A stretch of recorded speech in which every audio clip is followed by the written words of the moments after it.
Hey everyone, welcome to another episode of Clockedin with me, your host, Jordan Edwards. I'm thrilled to have you tune in as we dive into the dynamic world of productivity, success, and stories of incredible individuals who've mastered the art of getting things done. Whether you're commuting, hitting the gym, or just relaxing at home, this podcast is the go-to source for inspiration and actionable tips to level up your productivity game. I'm on a mission to unravel the secrets of those who seem to effortlessly manage their time and achieve their goals. So if you're ready to clock in and unlock your full potential, you're in the right place. We've got a lineup of amazing guests, industry experts, and thought leaders who will share their insights and strategies to help us crush your to-do list and make the most out of every moment. Get ready to get inspired, motivated, and equipped with the tools you need to supercharge your productivity. This is Clockedin with Jordan Edwards. Let's dive in. Hey, what's going on, guys? I got a special guest here. We have Ken Rutkowski. He's actually created the first podcast. Ken, how are you doing today? He's also done a lot more, but how are you doing, Ken? Yeah. I actually designed the technology that is the podcast today before there was even a pod. It was in the 90s, actually, 1996, when Microsoft was using the very first iterations of portable devices. We call them PDAs. And what I did is I was able to download audio, it wasn't video because we didn't have that type of bandwidth back then, to a PDA, so someone didn't have to be tethered to the internet at that point in time. And I sold that technology to Microsoft. So the very first podcast wasn't a pod because it didn't exist, but it has the same type of technology today, and that is sending data, being bits and bytes, audio and video, whatever, to a device, and you don't have to be tethered to the web. Wow. And I just want to say thank you because I've enjoyed this experience so much. Which one do you like better? Do you like audio or video podcasts? I think video is the way to go. I think audio and video, you have to do kind of both, but the benefit of the video is really you get to see the people, you get to learn about them. Obviously, audio is I'm working out, I'm doing whatever, I don't really have to pay attention. But I think there's such a value in capturing conversations that most people would never hear. I really would love to say this. I agree with you when I'm sitting down, if I want to watch like a Patrick Bet-David or watch who I just totally admire because he just kind of runs with it, right? He turns on the mic. I'm not sure if you know much about how Patrick does it. He literally says, let's do a podcast right now. Turns on the mic, let's go. And he doesn't even prep for it sometimes. He just feels like it's needed to do now. And I admire that. But this is an interesting concept. So if you work out, which I guess you do, I do too, a workout is what's called repetitive movement, meaning your brain knows how to do it. I know how to do a curl. I know how to do a squat. I know how to run. So what happens is your brain goes, I'm really bored right now. I've done this. I'm not trying to get out of a maze. It's not a formula I got to solve. So your brain goes, I'm bored. And what do we do? Most people say, I'm going to put my headphones on. I'm going to listen to music, which basically is carbs. It's carbs. There is nothing useful for that, right? So if you really want to absorb something, listen to content that educates you and informs you while you're working out, not music, right? So learn another language or, dive into history or listen to a podcast. But most of us, unfortunately, feed our brains carbs when we're working out. So I've made a deal with myself. I only listen to music on Sundays. It's my brain carb day. It's my treat to where no music during the weekend. Let me tell you, I want to listen to music really, really bad, as much as I want to eat that donut. But that's what Sunday's for. It's for me to jam out and love that music. I know, kind of weird stuff. I guess as you get older, it's not weird because it's valuable. What we don't realize is that the 5 people around us affect us. That's our environment, right? And music and the podcast and the intakes, all of these affect us because we're in a virtual world now. Like Ken, by the way, so Jim Rome said that. He said the 5 people around you, 5 friends are what you become. That was an old concept, by the way. That was before there was social media. That's before any of that. So when Jim Rome said that, things have changed now. It's the people around you become what you are today. Meaning if you hang out with losers, you're losers, right? So I believe you have to fire your friends when they do not elevate themselves. Yes. You have to fire them. You literally say, you know what? It's been great hanging out with you. I adore you. I'll make sure we're friends on Facebook or on Instagram, but you have to go off and you do. It's hard, by the way. When you fire a friend, it's like, oh my God, I'm departing because you have that connection. But literally what that friend does is they become somewhat of a parasite. They start to suck your energy and they're not helping you anymore. So you have to fire your friends. And by the way, a couple of weeks ago, one of my buddies called up and he goes, did you fire me?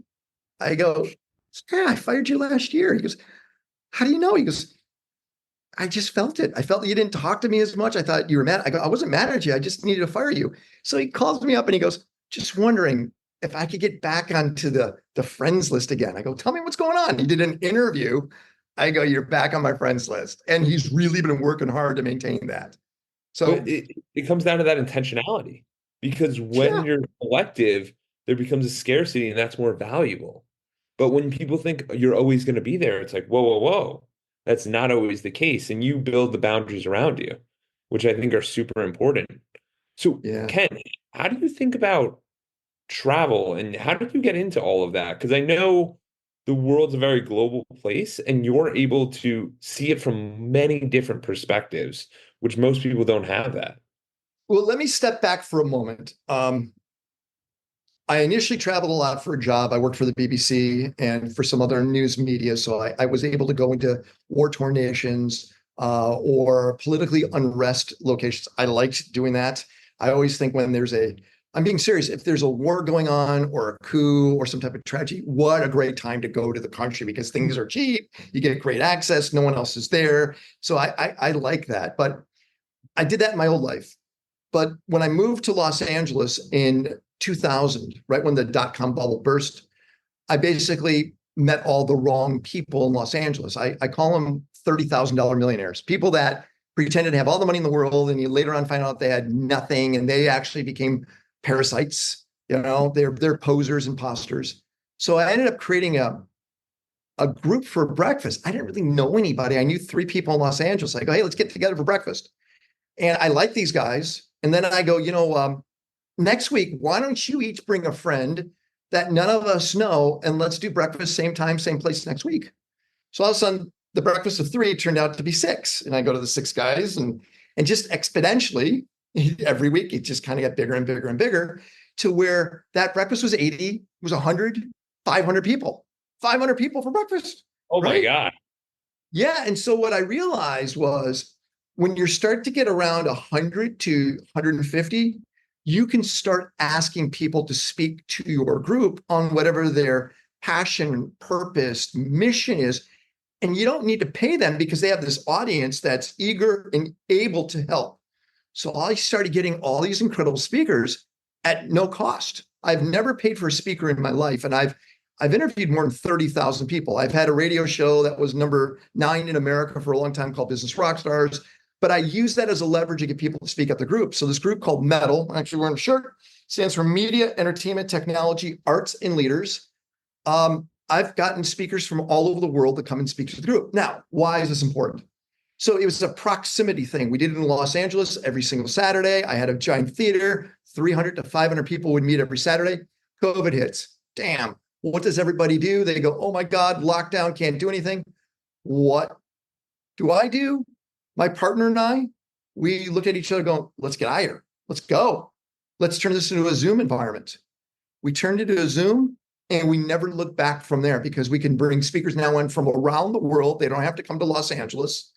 And because of that, we got to start seeing the world. Now, you're right. The world is really interesting because there are certain forces that want you not to have the proper information. Let me give you some examples.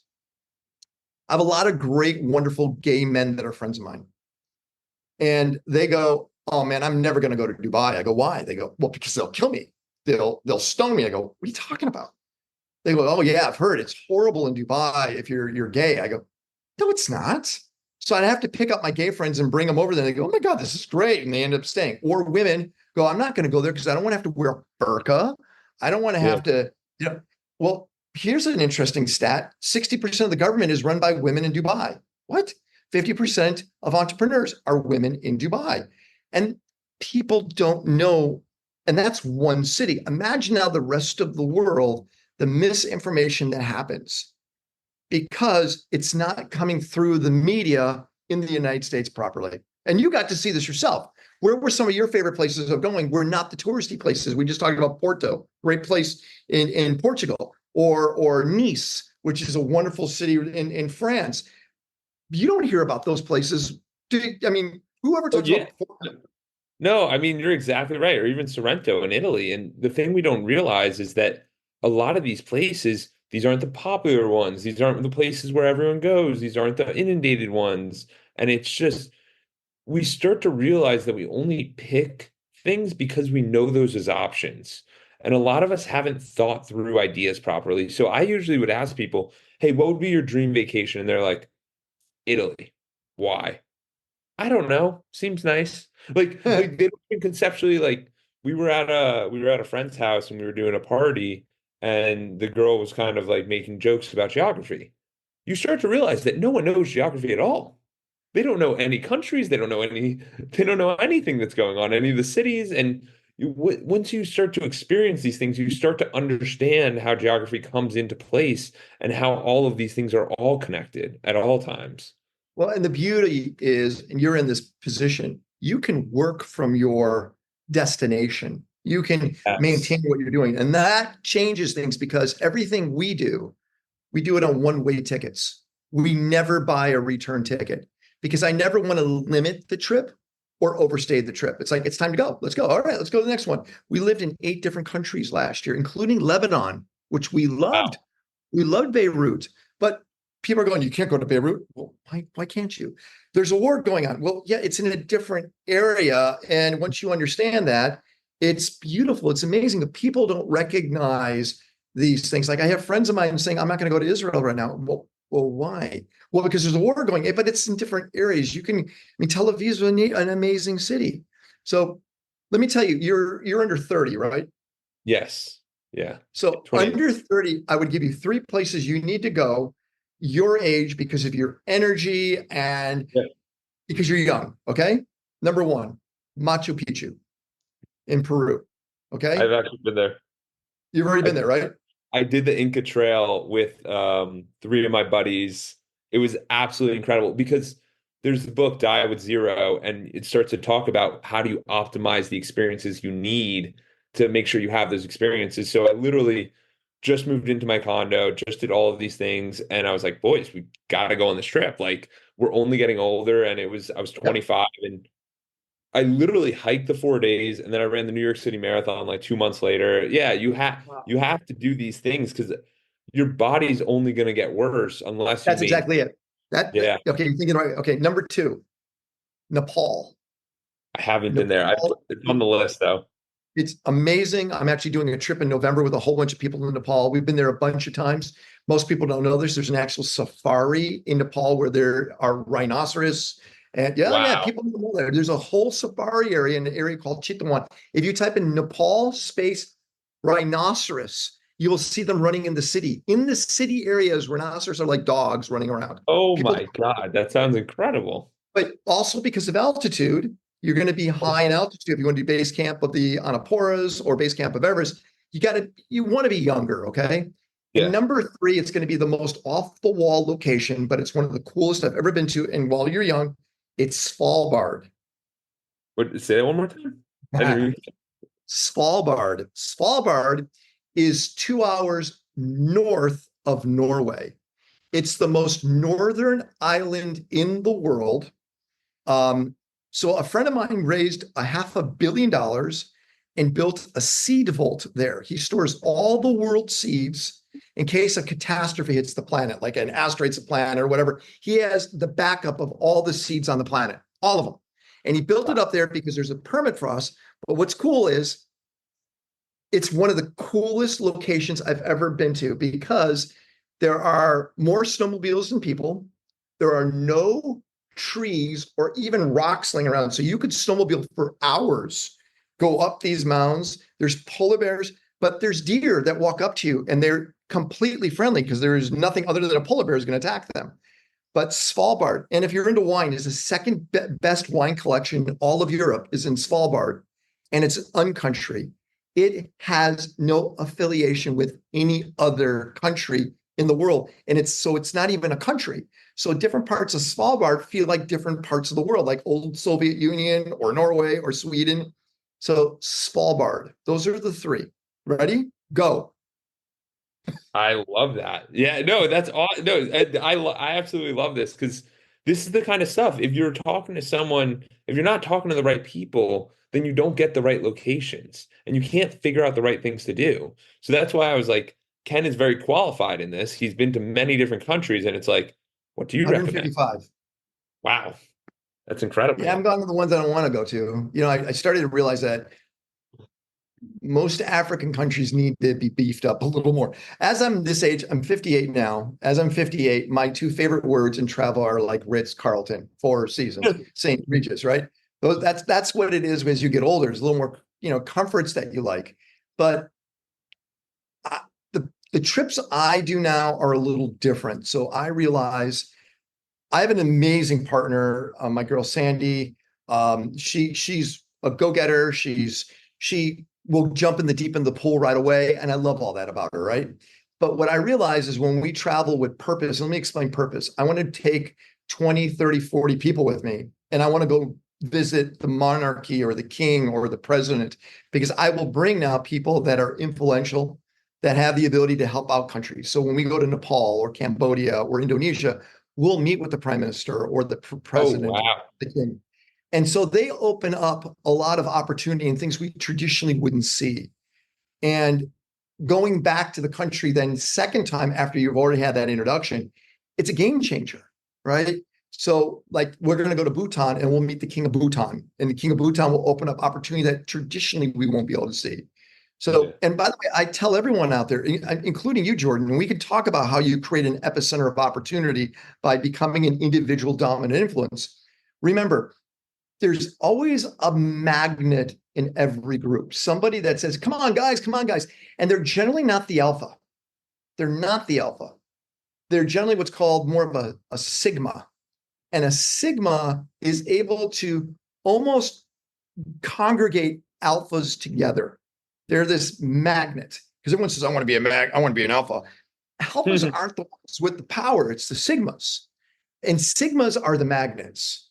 So when you start to let everyone have their own power, hey, you're alpha, you're alpha, you're alpha, great, and you're okay, you could be a beta and whatever. If you could become the magnet and move people to different locations, but bring them to places that give them value and plus the location, everyone's going to want you around. Everyone's Yes. going to get that magnet. You're a magnet, Jordan. You are a magnet. You use this podcast as a tool. You meet great people. You have an audience out there. You're in Tampa. If I were you, I would do meetups as often as possible. Yeah. Have people meet, but use that. And when you travel with purpose by bringing people together. It's wonderful and powerful. Absolutely. So when did you start to realize that you were a master networker and connector and kind of bringing Okay, these all together? Because I know that I'll, it's t- very I'll tell you the difference right away. First, I am not a great networker. No, I'm not. No, no, no. okay. Because what's a great networker? There's that person that just has everything going on. They got the right watch. They look great. They have the best stories. They are the ones that people go, oh man, I got to meet that person. And they have a cool, maybe even a business card. The networkers of the world, to me, and I hope I don't offend anyone, they're very transactional. Where a connector cares. They will talk. They will ask something that's more personal, birthdays, what's going on with the family. Man, I noticed that you're a bit quiet over there. You okay? They care. And when you meet them again, they will remember what they asked you last time. So let me give you an example. Again, no politics here. Bill Clinton, I met, and I introduced myself. I shook his hand. We talked probably 30 seconds. I met him 3 months later, and he walked up to me, Ken, how you doing? He remembered exactly that conversation. He asked about something. And you know what? How I felt? I felt important. I felt important to Bill. Yeah. That's a connector. Yeah. That's a connector. So a connector is someone that cares. That connect means care. Yeah. So once you realize that you're a connector, not a networker, Yeah. people gravitate towards you more because they don't have to re-educate you on what's going on with them. They know where you left off last, right? And they may have followed up. Like I follow people on Instagram because I care about their stories, or Facebook. I'd rather go on Facebook and Instagram than LinkedIn, because LinkedIn is a narrative of what they want to show, but Instagram is showing me stories of travel and family or their dog or cat. I care more about that. So I realized that I was more of a connector is when I started remembering everyone's stories. Yes. When and I cared about those stories and I cared about those people. So it was probably in the 90s. I'm like I said, I'm 58. So it's when I was probably in my mid 30s is when I really started to connect with connecting. Yeah. And being a connector is important because a connector also shares. You can't hoard your connections because your connections are currency. And Yeah. if you can share your currency, it gives you more value. So, and you're doing that yourself. 100%. Yeah. Two things I want to bring up. One is I think it's so important for us to identify ourselves with these different things. So, like for myself, I've identified myself in the gym as an athlete. Because most of the time we'll go to 20, 30, 40 years old and we're like, we're not an athlete. But if I tell myself I'm an athlete, I'm going to go to the gym, I'm going to work out, I'm going to do these things. Absolutely. 100%. And then back to your connector comment, I have a group coaching that I run on Monday nights and Thursday mornings. And I had one of the people come and I was supposed to have a guest speaker last night. The guest speaker texts me in the morning and he goes, can't make it. Travel plans change. I'm like, oh no, I got to text some people. So I started texting some people that I knew. This guy, I'll shout him out, Justin Sloan with Sloan Capital. You should definitely check him out. He steps up. And I was like, whoa, dude, you showed up for me. I love that. So when he hopped on the call, he told me what he was working on beforehand. And I'm like, dude, I got this guy I just had on the podcast who I think is great in this space. I think you two should connect. I'll connect you guys after this because I wanted to give him a value after he helped me out so much. And you start to realize this stuff where you're like, wait a second, it's not even good for us to keep these. Because I texted the other guy who I was introducing him with, and he's like, oh, dude, thank you for thinking of me. And this guy is like massive business, sold it, did all these incredible things. And you don't realize that most people just want to be recognized and they want to be thought about and they want to be connected and they appreciate that kind of stuff. So I just want to give the audience a realization that it's good to connect people. It's It not is. good to keep them held up. Like you want to be able to connect all these different people. So It moves a lot more. in the metal group, I believe in what's called the three C's and the P. Okay. The first C is everybody needs to get credit. I mean, credit is like Josh did this for me. It's amazing. Jordan's amazing because Jordan actually hooked me up with this person. Jordan, by the way, would help me write my book.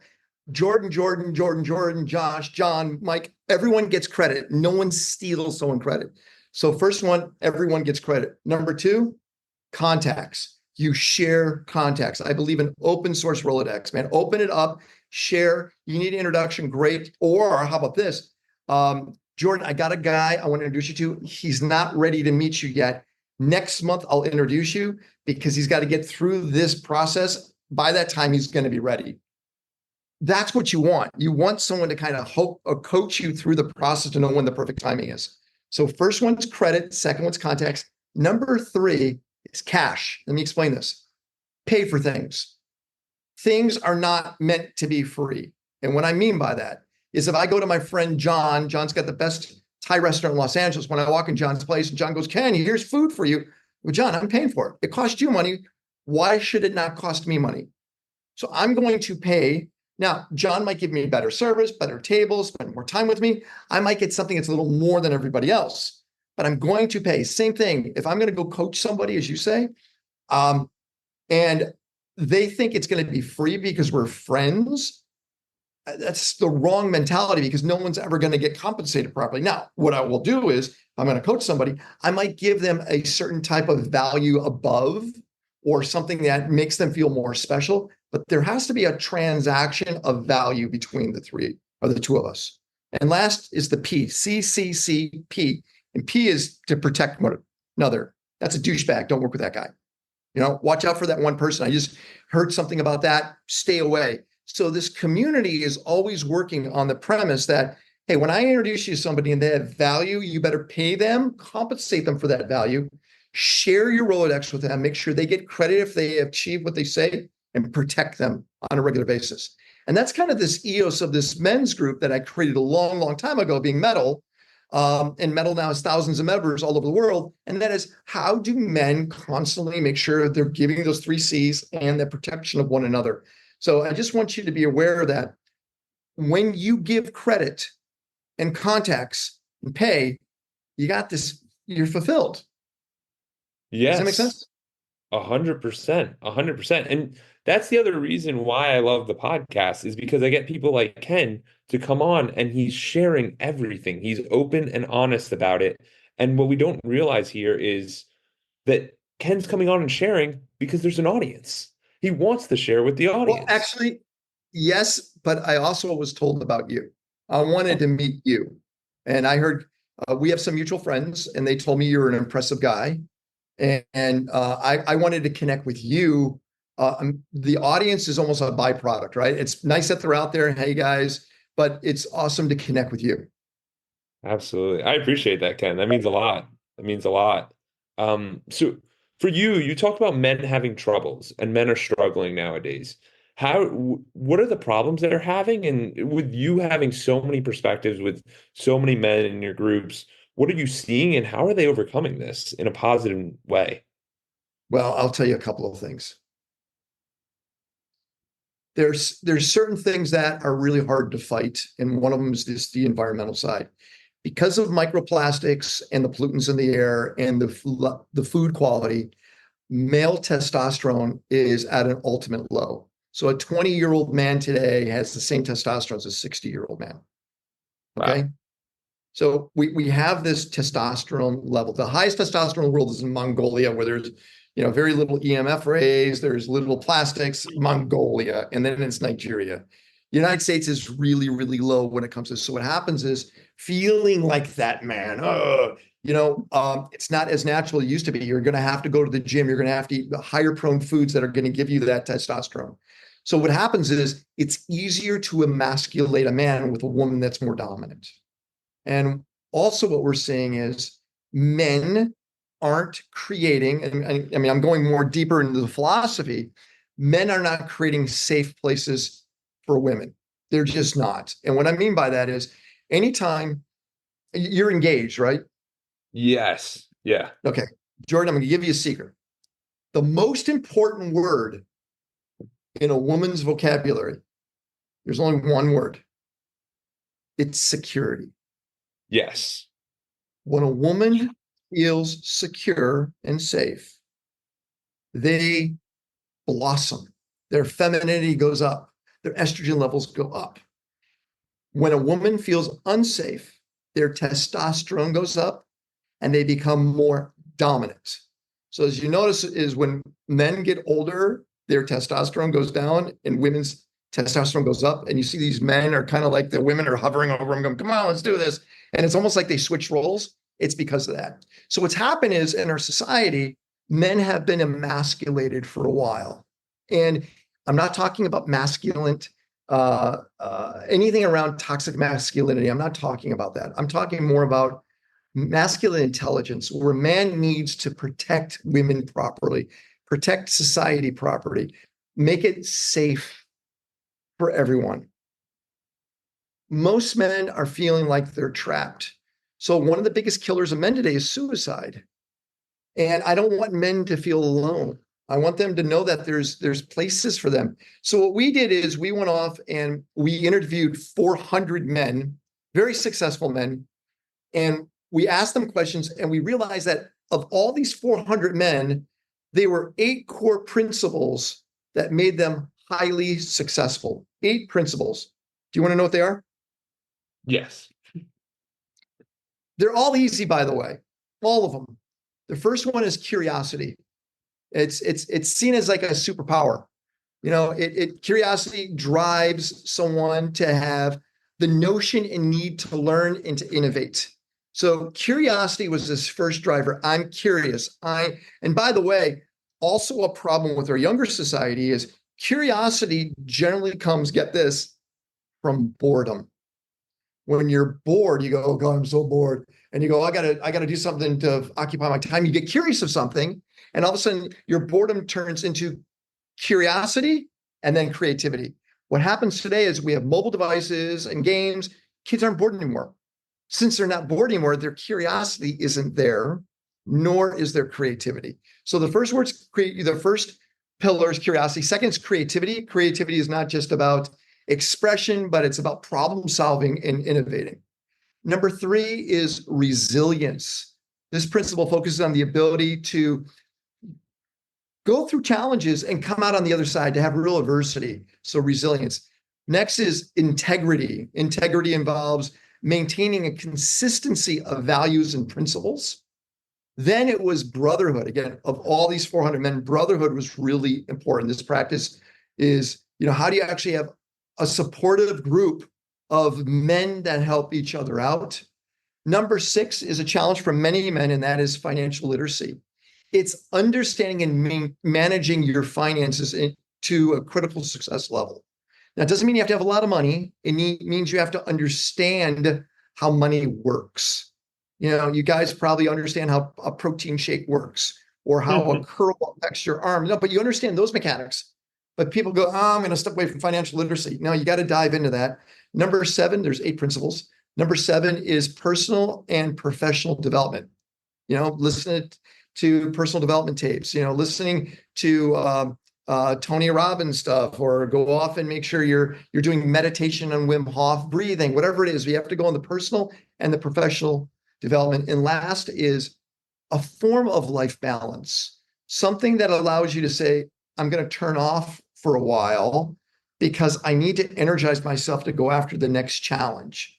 So these core principles of what we discovered, when a man applies these, we see them excel. So what we did is we created this container, being metal, to allow men to be in the presence of other men that have those 8 pillars.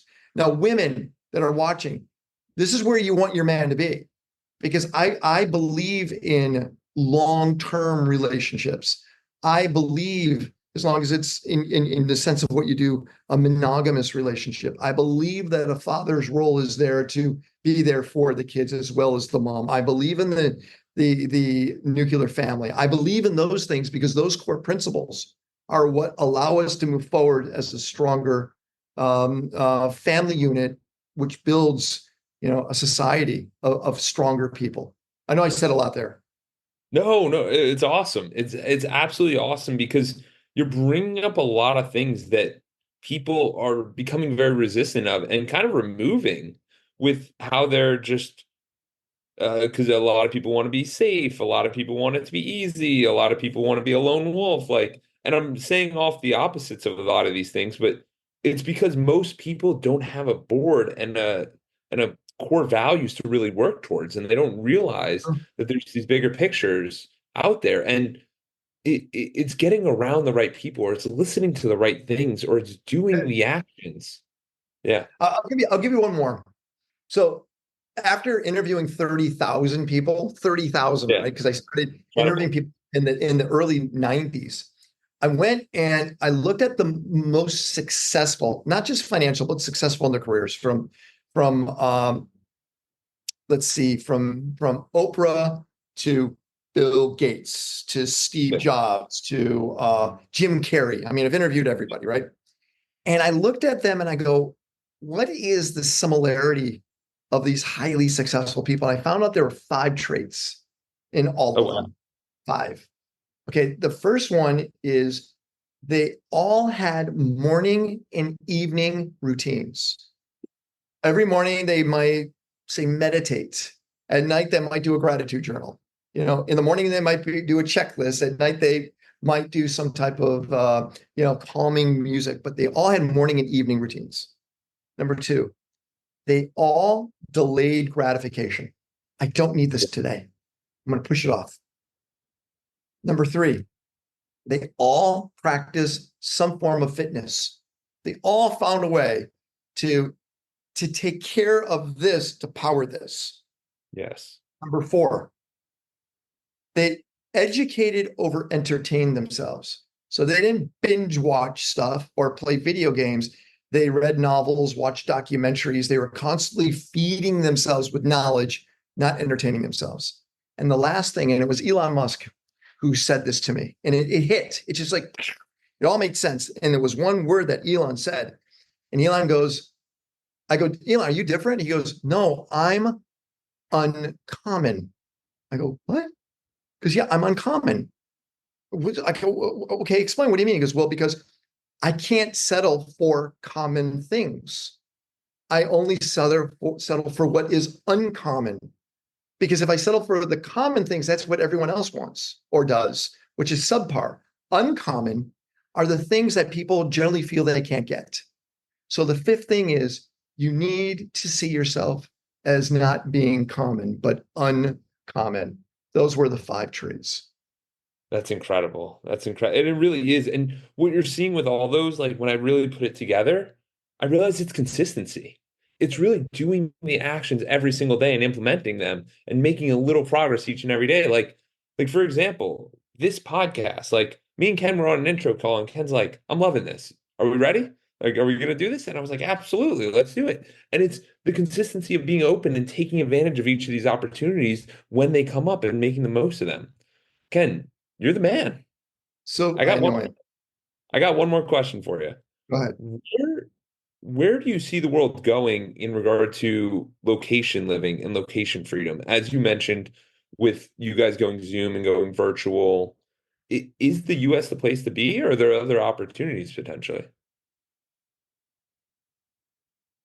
The biggest obstacle everyone has is change. The only thing certain for us is to battle change, right? And if you battle change, you will see huge changes in your life. You got to battle it. You got to say, I got to change. So here's my thought. Don't let family hold you back, because everyone says, oh, but my family. I get if your kids are around, but Yeah. they become grandkids. They're grandkids. And by the way, you care for them more than they care for you. I'm just telling you that's the fact, okay? Live your life to the fullest. Now, what does that mean? I look at a couple of things. One, for me, security is important. I want to be able to walk outside and not worry about someone breaking in my car, someone taking my watch, someone doing some type of harm to me, right? And right now, places like Los Angeles are not safe. Chicago certainly isn't safe. The bumper sticker in Chicago says, I went to Chicago for the food. I stayed because I got murdered. I mean, just when you see jokes like that, parts of Florida are not safe, right? I mean, it's sad where there's no safety. I can go to places in Dubai or here in Bangkok. I can leave my wallet on the table, my laptop open at a Starbucks, and walk away for 4 hours and come back, and it's still there. Wow. Still there. In Dubai, in the parking lot at the mall, the windows are down with the keys in the car, and Louis Vuitton bags are right there, and anyone can steal. No one does. Now, there's a Really? difference between law protection, which is places like Dubai or Saudi Arabia, or places where the law really protects people. And there's places where religion protects people. Here in Thailand, it's Buddhism. Buddhism creates the sense of safety because that's what people live within is Buddhism. In Dubai, it's the law. So first is safety. Number 2, food quality. Food quality, guys. Right now, the food quality in America has got really bad, and it's not because we're making bad products. It's because we have to make products that ship long distances. If I want grapes to go from Bakersfield, California to Hastings on the Hudson, New York, that will generally take 4 to 5 days, and then it's going to sit in another storage area for another 6 days, which means is I need 2 weeks for a grape to actually be fresh after it's been picked. Grapes generally don't do that. It's 3 days for grapes. So we have to manufacture fruits and vegetables that are logistically good. They're hearty, but they're not healthy. And that's the problem in America, where I'm in Bangkok right now. The food we eat probably was picked yesterday. seed to table Wow. within 24 to 40 hours. So everything tastes good. Same thing in Italy. When you were in Italy, you went through the same thing. Italy is very, very strict on food quality. You ate a tomato in Italy, you go, oh my God, what the hell? My mouth just had an orgasm. So Yeah. that's okay. So we have security, we have food safety. And number three is, can you live happy somewhere? Can you go, so like in America, I would go to Equinox, great gym. They're wonderful. Here we go to Virgin Fitness. It blows away Equinox, an amazing gym, great working out. I love what's there. I love what's here because I'm never bored. So I look at those three things. Those are the three things: security, food, and can I be happy where I'm living? And right now, we love Bangkok. I think this is going to be one of the hottest spots on the planet. It's not what people think it is. It's not the hookers and prostitutes. It's nothing like that. You've been here. It's giant malls. It's beautiful areas. And Thailand's a cool area. And it's very, very economically affordable. And I think I outdid my stay in your podcast. I talk too much. No, you're incredible. You're incredible. And where can people find you, Ken? Where can people learn more about you? Where can all that So happen? I'm Ken Radio. Ken Radio is my handles everywhere, but metal.men is our men's group. Metal.men. I think I'm the only one who has .men in the world. So check that out. But find me on Ken Radio. And I really appreciate Jordan giving me this opportunity. It's been a pleasure meeting you. Absolutely. I'll put all that in the show notes, and I appreciate you. Thank you for reaching the end of the podcast. For that, we'll give you a complimentary coaching session in the link below with Edwards Consulting. Hope to see you there, and have a great day and keep clocking in.